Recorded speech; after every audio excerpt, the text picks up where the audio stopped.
incredible view. It looks amazing. Clearly makes it outstanding across the world. A very skilled creation of pure genius. This is just very remarkable.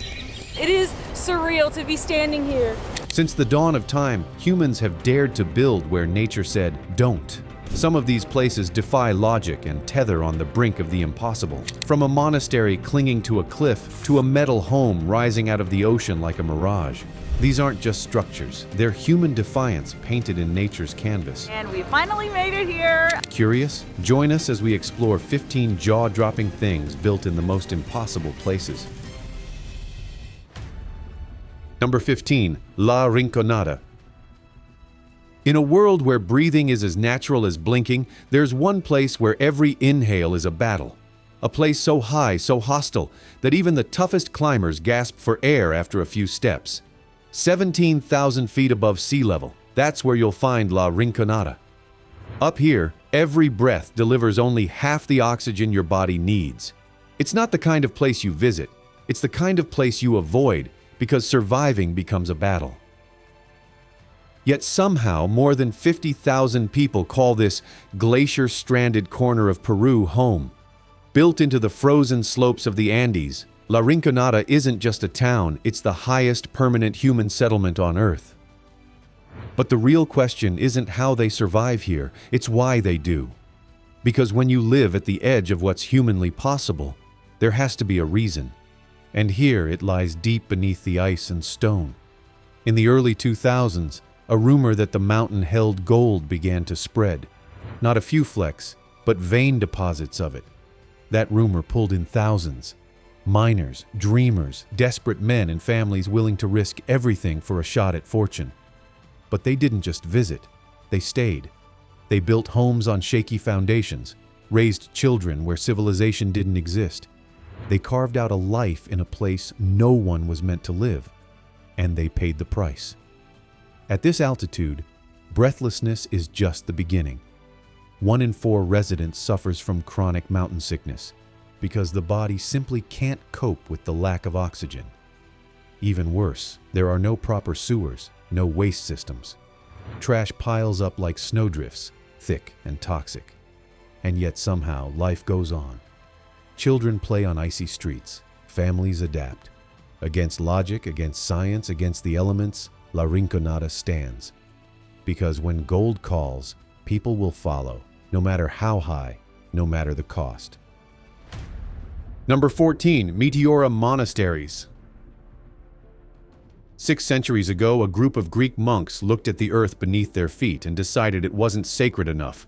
So they climbed.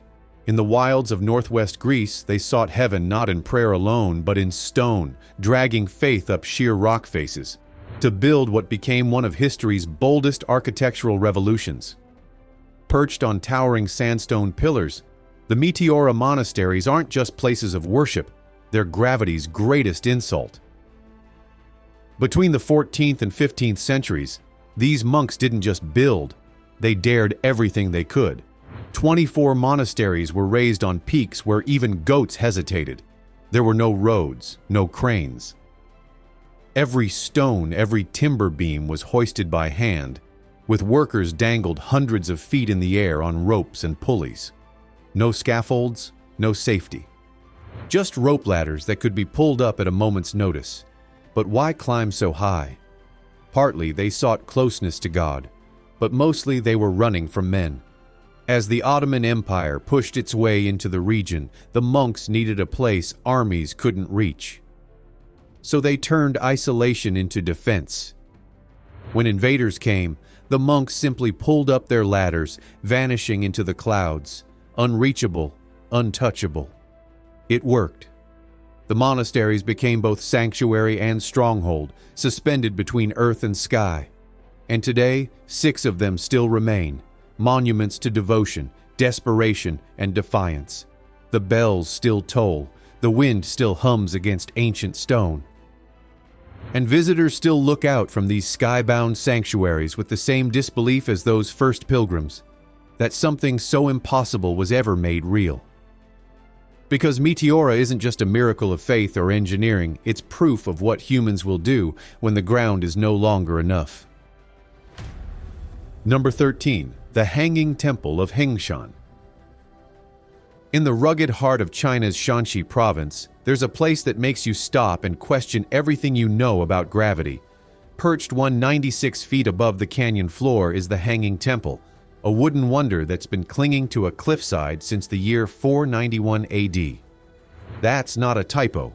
For over 1,500 years, it has stared down earthquakes, rain, time, and reason, and won. But here's the thing. The temple doesn't just rest on the mountain, it hangs from it. Slender wooden beams, barely thicker than your arm, are wedged into hand-carved holes in the rock. There's no stone foundation, no hidden steel, just wood, weight, and willpower, turning the mountain itself into part of the structure.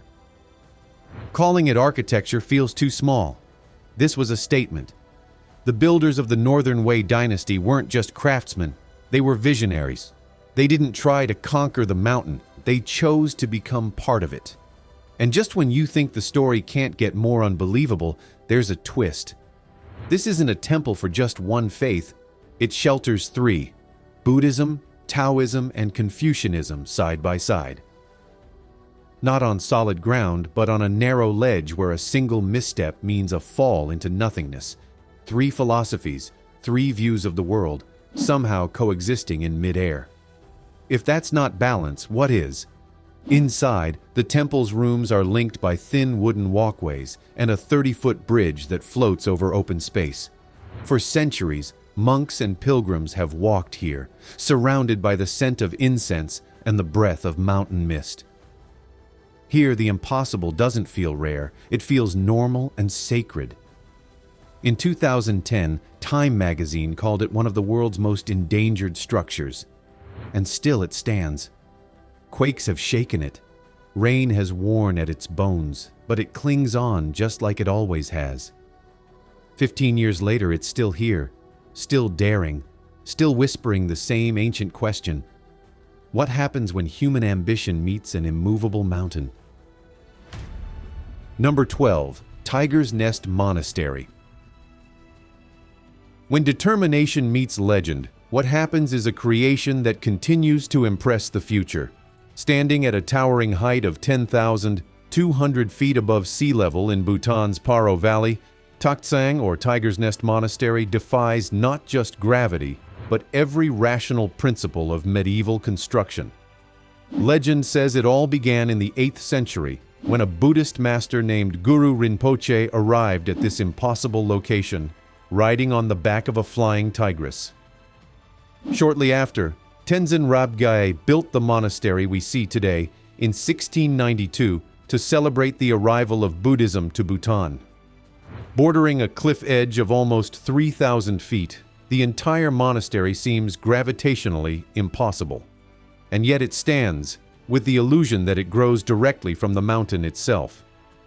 Built on the side of a cave, set into the cliff where Guru Padmasambhava had meditated for over 3 years, the builders had to work with the existing rock formations rather than against them to create architecture that flows seamlessly.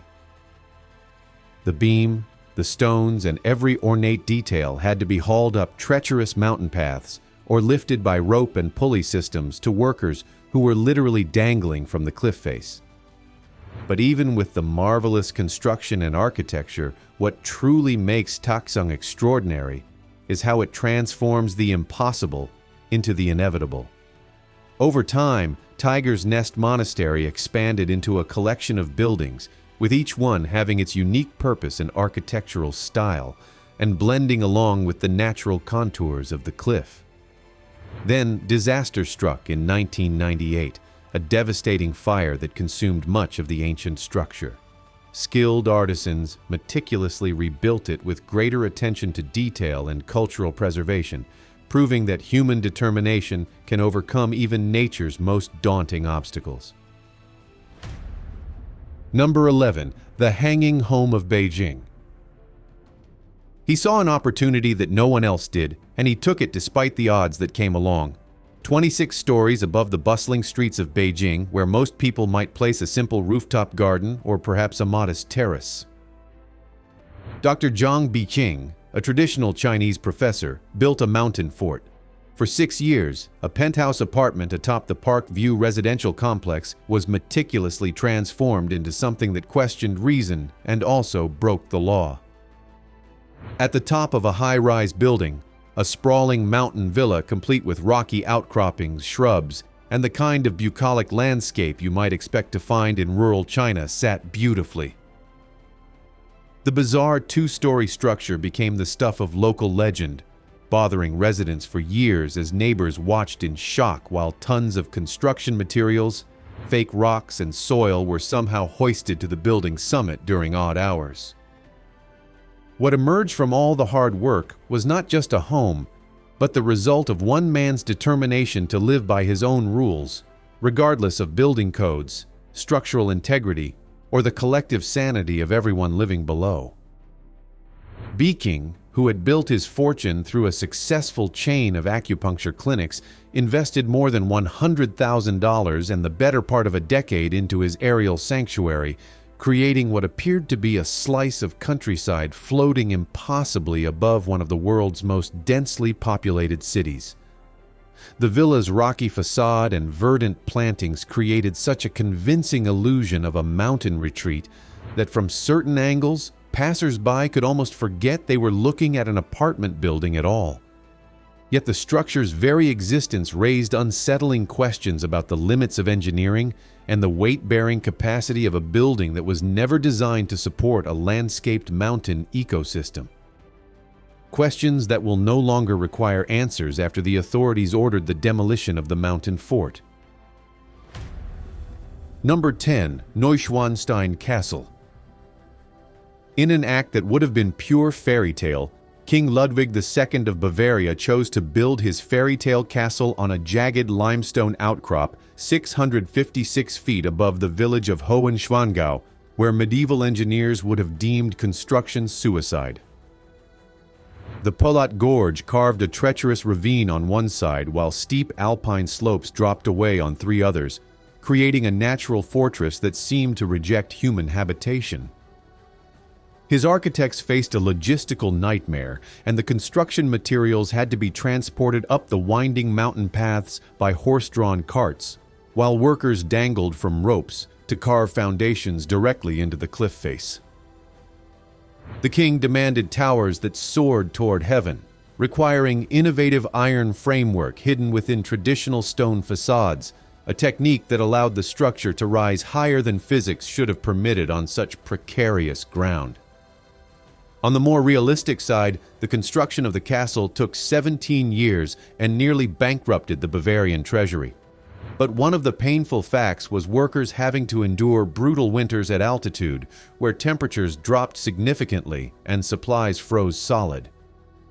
However, they managed to create heated floors throughout the castle using an ingenious system of hot air ducts, an engineering feat that rivaled the building's impossible location. Tragically, Ludwig never lived to see his dream completed, as he died mysteriously in 1886, just days after being declared insane for his extravagant building projects. Presently, Neuschwanstein may stand as a historical castle with visitors and tourists trooping in yearly to see it, but its white towers tell a story that time cannot erase. Number 9. Monsul Fort. In the murky gray waters of the Thames estuary, 7 steel giants rise from the sea like mechanical spiders frozen mid-stride, stalking the waters with their rusted legs planted firmly in the muddy seabed 131 feet below. These are the Monsul Forts, an architectural creature born from wartime desperation. Each structure was entirely prefabricated in a Gravesend shipyard before being transported whole to their designated positions in the estuary. They weren't just singular towers, but clusters of 7 individual steel boxes, each one the size of a small building. Guy Mounsel's revolutionary design armed these offshore sentinels with searchlights, heavy 3.75-inch quick-firing guns, and Bofor's anti-aircraft weapons, turning them into floating fortresses that could rain death upon any German aircraft daring to follow the Thames toward the heart of London. Owing to their alien appearance, these structures looked scarier than anything else, but compared to their efficiency in battle, they were true machines. Each fort consisted of a reinforced concrete pontoon base supported by two 59-feet-high concrete towers, divided into 7 floors, with 4 dedicated to crew quarters. Engineers had to solve the puzzle of creating permanent military installations in one of the most challenging marine environments imaginable, where crushing North Sea waves, shifting tides, and the corrosive salt air would test every rivet and weld. Decades after the war ended, these formerly abandoned impossible structures found new life as pirate radio stations. But not long after, they became abandoned again, left to haunt the water on which they stood. Number 8. Pjama Castle. What happens when a medieval architect decides that nature's own stone wall makes the perfect foundation for a castle? You have a magnificent work of art that is the Pjama Castle. Set halfway up a 400-foot vertical cliff face in Slovenia's karst region, Pjama Castle protrudes from the mouth of a cave like it had always been there. The first time it was mentioned was in 1274 with the German name Lueg. The castle was built under a natural rocky arch high in the stone wall to make access to it difficult. With only one way in and out of the castle, the fortress design proved its worth during one of medieval Europe's most audacious standoffs. In the 15th century, Erazem Lueger and his family had taken over the Gothic Pjama Castle, becoming a well-known robber baron in the region. When Emperor Frederick III sent the governor of Trieste, Gaspar Ravbar, to besiege Pjama Castle, Ravbar tried to starve Erasmus to death, but Erasmus survived on food delivered via a secret tunnel through the cave system under the castle. The besieging army watched in bewilderment as their supposedly starving target taunted his attackers daily by sending them gifts of fresh cherries, supplied through the very cave network that made the castle's location seem so impossible. The way the castle transforms geological impossibility into military advantage is one of its theatrics and good points, but it does not end there. Where other fortresses relied on thick walls and high towers, Pjama made the mountain itself into the ultimate defensive system. Today, listed by Guinness World Records as the world's largest cave castle, it stands as proof that sometimes the most impossible locations make the most impregnable fortresses, at least until your enemies discover the one weakness you never saw coming. Number 7. Kasa Temple. Conventional construction techniques mean building from the ground up, but for this temple, building the foundation itself was the opposite. Ancient architects approached the basalt cliff face of the Charanandri Hills with hammers, chisels, and a vision that went against normal principles of building. Instead of building upward from a foundation, the master craftsmen of the 8th century began their monumental task at the top of the rock face and carved their way down, removing an estimated 200,000 tons of solid basalt over 18 years to reveal the Kasa Temple from within the living stone. This vertical excavation method followed traditional techniques that could not have been achieved by excavating from the bottom, creating what would become the world's largest monolithic rock excavation. The impossibility of the logistics becomes clear when you consider that each strike of the chisel had to be calculated not just for artistic precision, but for structural integrity, since a single miscalculation could compromise the entire temple that was slowly emerging from its rocky cocoon. Standing tall at 196 feet and stretching over 656 feet in length, the completed temple resembles less a carved monument and more a divine revelation pulled from the Earth's core.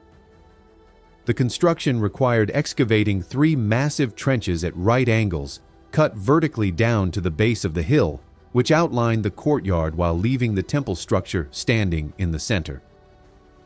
You can imagine the faith required to hollow out such vast chambers while trusting that your calculations would leave behind not rubble, but perfection. Also remember that every pillar, carving of dancing figures and mythological scenes and every architectural flourish existed as negative space in the minds of its creators before the first chisel struck stone.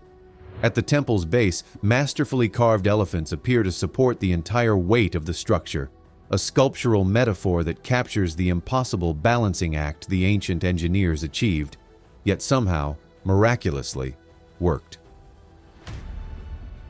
Number 6. Lelay Palace. At 37,700 feet above sea level, in a place where oxygen becomes precious and mountains scrape the belly of clouds, an Indian king decided to construct a palace that would marvel the modern world. The Lelay Palace, built in 1600 AD by Sengye Namgyal, is sure to steal your breath at first glance. Located in the valley of the upper Indus River and surrounded by the towering peaks of the Ladakh Range, this 9-story fortress was erected in a landscape so hostile that the simple act of breathing required acclimatization.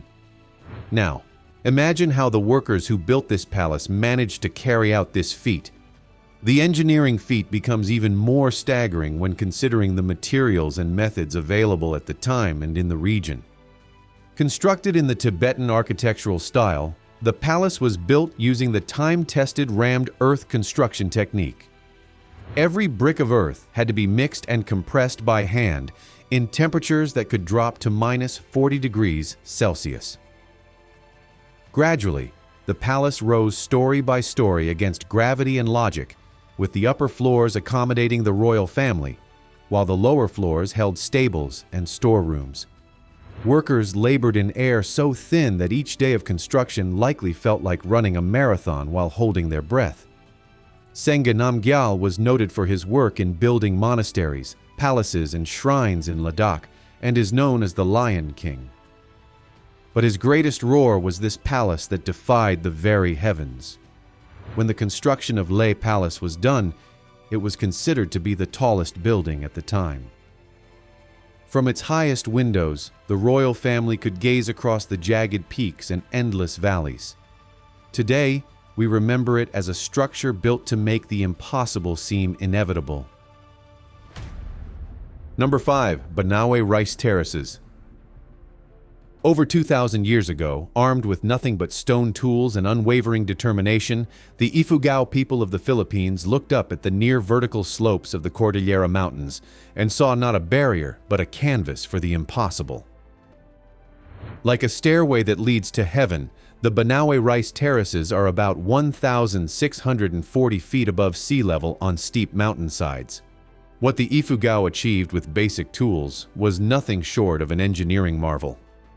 A vast network of rice terraces covering 4,000 square miles, each one meticulously carved from solid rock and reinforced with stone and mud walls that have withstood centuries of monsoons and earthquakes. The terraces were more than agricultural plots. They were a sophisticated hydraulic system that captured water from the rainforest canopy above and channeled it through a network of bamboo pipes and stone channels, creating a sustainable irrigation system that modern engineers still marvel at today. This knowledge of structural and hydraulic engineering, supported by sacred rituals, has been transferred orally from generation to generation without written records, making the terraces not just a feat of ancient engineering but a proof of indigenous wisdom. For 2 millennia, these high rice fields have followed the natural contours of the mountains, representing knowledge handed down across generations and the expression of sacred traditions. The Ifugao didn't just build rice terraces, they created a complete ecosystem that transformed an impossible terrain into one of the world's most productive agricultural landscapes, earning its recognition as the 8th wonder of the world. Number 4. Mount St. Michael. For over 1,000 years, twice daily, the sea has waged war against a single defiant rock and lost every time. On a rocky mountain between Normandy and Brittany, Mont Saint-Michel represents one of the greatest architectural gamble in medieval Europe. Legend says that the Archangel Michael appeared to Bishop Aubert 3 times in dreams in 708, commanding him to build a sanctuary on the island called Mont Tombe. What followed was a monument that baffles modern builders. Construction of the abbey stretched over 500 years, from 1017 to 1621, as successive generations of monks battled not just architectural challenges, but the relentless forces of nature itself. The buildings were constructed using local stone quarried from the island itself, meaning medieval masons carved their foundation from beneath their own feet while the tides roared around them. But here's where it gets crazier. The first abbey collapsed at least twice in the 12th and 13th centuries due to the bay's extreme weather conditions and precarious building techniques used at the time. But the monks did not relent, developing revolutionary engineering solutions that transformed disaster into triumph. The builders essentially constructed a vertical city on a platform smaller than most modern shopping centers, stacking abbey, village, and fortifications in a gravity-defying spiral that rises hundreds of feet above the water. The weird thing about this structure is its survival. During the 100 Years' War, the fortress withstood a siege of almost 30 years. The same tides that complicated construction became the ultimate defense system, isolating attackers and defenders alike on nature's schedule. Today, as modern engineers struggle with erosion, saltwater corrosion, and structural instability, the medieval wonder continues to stand the test of time and gravity. Number 3. Halstat. Imagine a village so impossibly situated that its residents had to pass through neighbors' attics just to reach their front doors. Halstat exists as a direct contradiction of geography itself, wedged into a sliver of land so narrow that the land between the lake and mountains was sparse, and the town itself exhausted every free patch of it. The settlement's founders didn't choose this location for its convenience. They were drawn here by something far more valuable than comfort: salt. There are traces of salt mining on the Halstat Salzburg going back as early as 2000 BC, making this one of humanity's oldest industrial sites, where generations of miners carved tunnels into the mountainside while their families built homes in the thin ribbon of habitable space below. The engineering challenges of building Halstat was like a puzzle. Access between houses on the riverbank was by boat or over the upper path, a small corridor passing through attics, a transportation system that turned every social visit into an adventure. Residents literally walked through their neighbors' homes to navigate their own village, creating an intimacy between families that was born from sheer necessity rather than choice. The town's layout wasn't planned by architects but dictated by the unyielding constraints of alpine geography, where every structure had to negotiate with both the lake's edge and the mountain's slope. Remarkably, Halstat remained deliberately isolated from the outside world. The first road to Halstat was only built in 1890 along the west shore, meaning that for nearly 4 millennia, this community sustained itself in splendid isolation, accessible only by boat or treacherous mountain paths. The salt that made them wealthy also made them captives of their own success, trapped in a location so spectacular yet so impractical that it took until the dawn of the 20th century for engineers to finally carve a proper road through the surrounding mountains.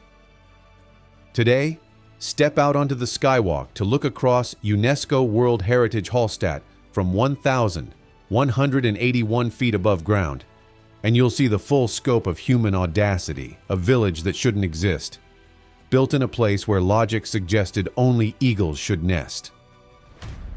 Number 2. Lagengarb Hut. Where else but in the savage heart of Scotland's Highlands would you find a white cottage sitting in one of the world's most unforgiving landscapes? Lagengarb Hut began its life as a humble crofter's home, but its transformation into a mountaineering sanctuary reveals just how humans can be when they decide to plant roots in the impossible. Since 1946, the Scottish Mountaineering Club has maintained this outpost, turning what was once a farming family's refuge into a staging ground for some of Britain's most legendary climbing adventures. The location goes against every practical consideration, with its position beside the rushing River Coupal in a landscape where winter storms can rage for weeks. and where the nearest civilization feels like another world entirely. Yet this remoteness became its greatest asset, placing climbers within striking distance of routes that have tested the world's finest mountaineers for over a century. The position of the hut beneath the north face of Bocaila Etive Mor, literally the great herdsman of Etive, serves as both sanctuary and launching pad into vertical wilderness.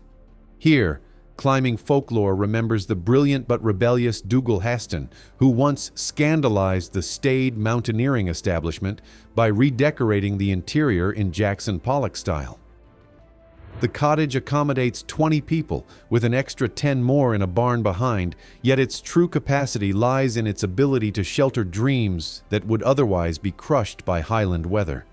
Standing alone in this amphitheater of stone and sky, Lagengarb represents more than architecture. It embodies humanity's refusal to accept that some places are simply too wild, too remote, too dangerous to call home, even temporarily. Number 1. Machu Picchu. 26,200 feet above sea level, carved into a knife-edge ridge between two towering Andean peaks, is a complete city. When Spanish conquistadors swept through the Inca Empire in the 1530s, they never found Machu Picchu, and for good reason. The royal estate of Emperor Pachacuti clings to the Huayna Picchu mountain ridge and is only accessible by treacherous paths that wind through cloud forests and along precipices that drop into the churning Urubamba River 1,640 feet below. Here, Inca engineers performed what seems like architectural sorcery.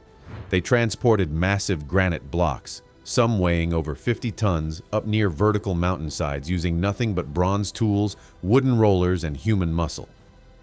Every stone was cut with such precision that 5 centuries later, you still cannot slip a knife blade between the joints. Additionally, water had to be channeled through intricate canal systems carved directly into living rock. Terraces had to be built on slopes so steep they required retaining walls 98 feet high, and every building material, from the smallest pebble to the largest foundation stone, had to be hauled up paths that would challenge modern mountaineers. The Inca accomplished this without wheels, without iron tools, and without pack animals larger than llamas, creating a city of 200 structures that includes temples, palaces, storage facilities, and residences, all seamlessly integrated into the mountain's natural contours. When American historian Hiram Bingham III stumbled upon the ruins of the city in 1911, he found a place so impossibly situated that the world initially refused to believe such a site could exist until they saw for themselves. Thank you for watching. See you in the next video.